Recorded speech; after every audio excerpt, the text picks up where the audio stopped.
Ma'am வணக்கம். இந்த தொகுதியை நீங்க விருதுநகர் தொகுதியை குறிப்பா தேர்ந்தெடுத்ததுக்கான காரணம் என்ன மேடம்? நான் நிறைய முறை சொல்லிவிட்டேன், நான் தேர்ந்தெடுக்கவில்லை. இது தலைமையில இருந்து இங்க போட்டியிடணும்னு சொன்னாங்க. அதுக்கப்புறம் நாங்க அதை கலந்து ஆலோசிச்சு நாங்க விருதுநகரை தேர்ந்தெடுத்தோம். திருமதி ராதிகா சரத்குமார் அவர்களுக்கு இந்த விருதுநகர் தொகுதி மக்கள் ஏன் வாக்களிக்க வேண்டும்?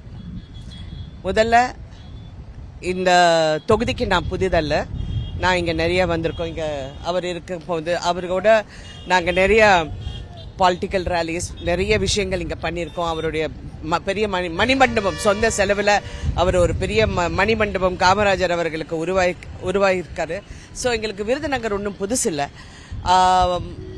ஏன் வாக்களிக்கணும்னா என்கிட்ட நேர்மை இருக்கு, ஊழல் செய்ய மாட்டோம், பெண்களின் நலனுக்காக, இங்க இருக்கிற தொகுதி வாக்காளர் பெருமக்களுக்காக, வேலை வாய்ப்புக்காக, பட்டாசு தொழிலாளர்களுக்காக, படித்தவர்களுக்காக, விவசாயிகளுக்காக, இந்த மாதிரி நிறைய சொல்லிட்டு போகலாம். இவங்களுக்கு எல்லாம் நான் சிறப்பா பணி செய்ய முடியுங்கிற நம்பிக்கை என்னால கொடுக்க முடியும். ஏன்னா நான் பாரதிய ஜனதா கட்சியின் சார்பாக நான் போட்டியிடுகிறேன். மறுபடியும் பாரதிய ஜனதா கட்சி வெற்றி பெறும் என்று ஒரு எல்லா இடத்துலயும் அது தெளிவாக இப்ப தெரிஞ்ச விஷயமாக ஒன்று பரவிட்டு இருக்கு. அதனால கண்டிப்பாக நாங்க செய்யக்கூடிய இடத்துல இருக்கோம், செய்ய வேண்டும் என்று நினைக்கிறவங்க இடத்துல இருக்கோம்.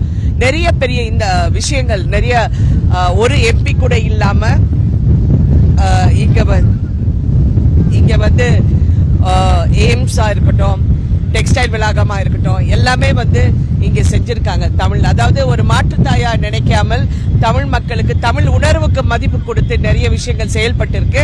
அதனால கண்டிப்பாக இது என்னால செய்ய முடியும், செய்ய வேண்டிய இடத்துல நாங்க இருக்கோங்கிறதுனால எனக்கு வாக்களிக்கலாம்.